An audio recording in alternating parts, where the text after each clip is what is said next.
I wanted to quickly showcase my 7K worth of audio equipment that I use for my productions. I'm not going to go super into technical details, specs and things like that. There's a lot of videos online about it. I'm just going to show you what I use on productions and why I use these items. So first off, we'll start from here. This is my recorder of choice. It's a Zoom F6. It has 6 XLRs, plenty. Actually too much from my perspective, but it's a good recorder, very trusty metal case. It records 32-bit float. It also has, very important for me, Ambisonic recording, and we'll talk about that. Very portable recorder, can take it anywhere. It also records internally, so it has an SD card there. You can also record externally through USB. So this is the price of it. Here in UK you can find around 520 pounds, including VAT. Now moving on to the boom mics. I made a video about this boom mic. This is a MKH 50P48. A really good professional mic. I just acquired this. This is a new item in my collection. And yeah, this is going to be my go-to for voice, for narration type of recordings, and this will be my backup. So when I have, for example, 2 people that need to talk, this is going to be used as well. And also outside, because apparently these do better outside than these pencil ones, which are supposed to be for interior narration type of recordings. Right, here's the price for the MKH 50. 1366, really expensive microphone. And this one, the 600, is 234. Then we move on to the lav systems, and I went for the Sennheiser. Before the Sennheiser lav system, I was actually using the DJI, and I'll mention that in a second. But as I've done more and more professional recordings, I needed more high-end quality microphones. These are the ME2, I believe. Yeah, microphones. Let's look at the listing. These, you can buy these individually. This system is wireless with radio transmission, not Bluetooth, and that was one of the main reasons why I've acquired this, because you know I filmed at events in venues and Bluetooth is really choppy. I even got choppiness with my DJI here in my house, which is odd. So I can't really rely on Bluetooth for recording wireless when I need to record wireless. So I got the Sennheiser kit. Let me tell you the name. So this here is one kit, and this is the second set. It is the EW-DP ME2, and ME2 stands for this microphone right here. That's the microphone ME2. Now, the one thing that I found with these microphones, they're really good, and they pair really well with the Sennheiser boom mic. Now, as you will see here, a lot of the products are Sennheiser. The one thing that I don't like about this microphone is the fact that this capsule is really big and it's really difficult to hide this properly. So that's why I got the MKE2, I think it's called. MKE2, yes. And this one was 300 pounds just for the microphone. It's a really high-end microphone. As you will see, it's very thin. You can hide this very well. The other thing is this wire here is way higher quality than these flimsy ones. So this is going to last me a long time. I still use these, but again, this is like, if I don't mind and I can have the microphone visible, or if there's larger, looser clothing where I can hide this, and that's a different story. I can still use these. And one of these kits is 519 pounds here in UK. As I mentioned, you have the transmitter here. It comes with its own batteries. You can turn it on. Like this large clip here, because it just sticks to your clothing properly. This is the transmitter. Now the transmitter has, again, you can put the battery in there. You can select the radio frequency that you want to send the signal from this to this. And what it does is you have different models. This is one of the things that I wanted to mention here. So what you will see is there is a specific model. Yeah, there you go, this one. S17, which has a frequency of 606.2 by 662 megahertz. And this frequency is legal here in UK. Now, if you go into US or other parts of the world, some of these frequencies might not be legal because, you know, there's police, ambulance, radio frequencies that are being used, and in different locations, different continents, you'll have different frequencies there. So pay very much attention when you buy, if you buy a set like this, to make sure that it's in the range of frequency that is legal for you to use in your country. In some countries, you can also apply for a license for a specific frequency, but again, I don't need this, I don't need that. I think this range is quite wide here in UK, and I've never ever had an issue where, let's say, I was trying to use a frequency in a venue and it was already booked or anything like that. It's really good. The other cool thing about this, it has magnets here, and it comes with this attachment, this metal cheese plate here.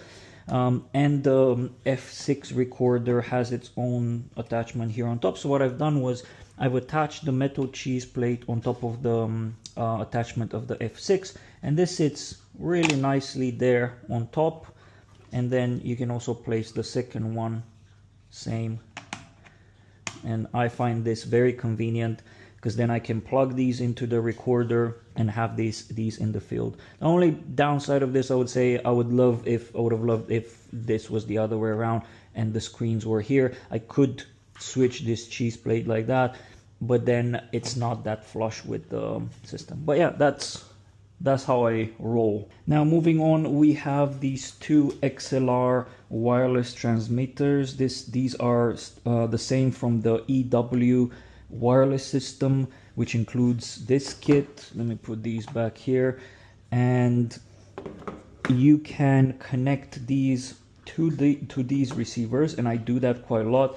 It means that I can be on set and not have to roll an XLR wire from wherever on set with the talent. Boom, now you have wireless XLR connection to any of these receivers. It has 48 volt phantom power. The other really cool thing that I do all the time as backup, this has a micro SD card, so you can actually record in here. So you don't even need to connect it to here. If you're a run and gun and you don't need all of the additional recorders, transmitters, receivers, and so on, this is your poison here. Like, you have this nice short microphone, and then you have the recorder right at the bottom of it, and you can record for a very, very long time with small cards. Also, it records float 32-bit, which is, how crazy is that? Look at this setup. So yeah, for run and gun, I suggest this, and this is my go-to for run and gun. If I have a bigger setup, talking head and such, I'm not only going to use the internal recording here, I'm also going to send the signal remote to wireless to these and record in my trusty F6.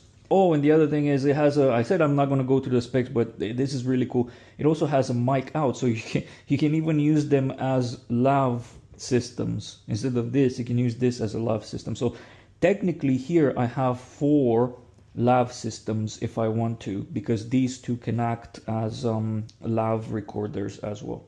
That's £309 including VAT. And by the way, most of these I'm picking them up from CVP. That's my trusted source here in UK for purchasing film equipment. Let's move on. These are the Electro-Voice not RE20. These are the RE320. They're the cheaper version, but I found it for podcasts. I have my own podcast for podcasts. These are enough.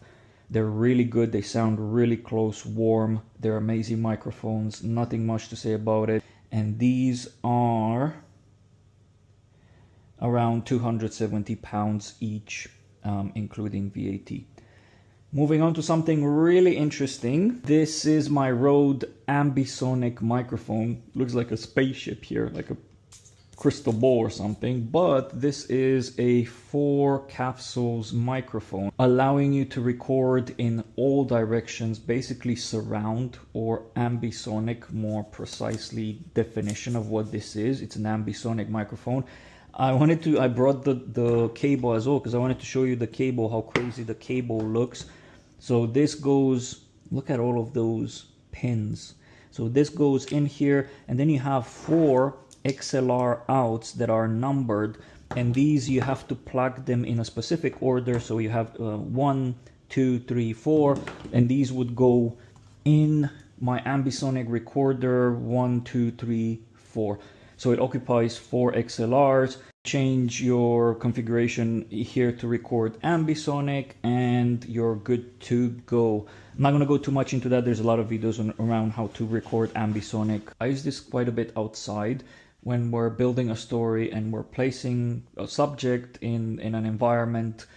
It's really nice for soundscapes and ambient sound, especially with this capsule, because it means you can put it on a 5.1, 7.1 system and it just sounds super nice, super surround. This microphone is 985 pounds including VAT, and now we move on to our comms system for our production team. This is the Hollyland Solidcom C1 Pro. I have the 3-pack for now because usually, even if there's more of us on set, I usually need to talk to the director and my first AC. Sometimes I'm very close to the director most of the time, so I don't give one to the director, but I actually give one to the script supervisor or the production assistant or something like that. It's been super reliable. The battery is pretty consistent as well. Haven't really had an issue even needing to change the batteries when being on set for an entire day. I like the system of just pulling this down and talking, and then when you pull it back up, it mutes. Now, you know, when I got this, people were like, oh, why are you getting that? You have smaller size productions. These things are made for live streams or huge productions. But I find it so useful not being distracting on set. I usually have my AC pulling focus at a distance, and he can talk to me through the headphones, or pull back, move a bit like that, move a bit like this. Oh, I didn't pull focus on that scene. Can we redo it? But then also in other situations when we have our script supervisor or the slate person, you know, I can just whisper in this and ask them to come in and slate for another scene or something like that, and not have to scream on set and, hey, come here, and so on. So it's really useful. We always have these on when we're filming.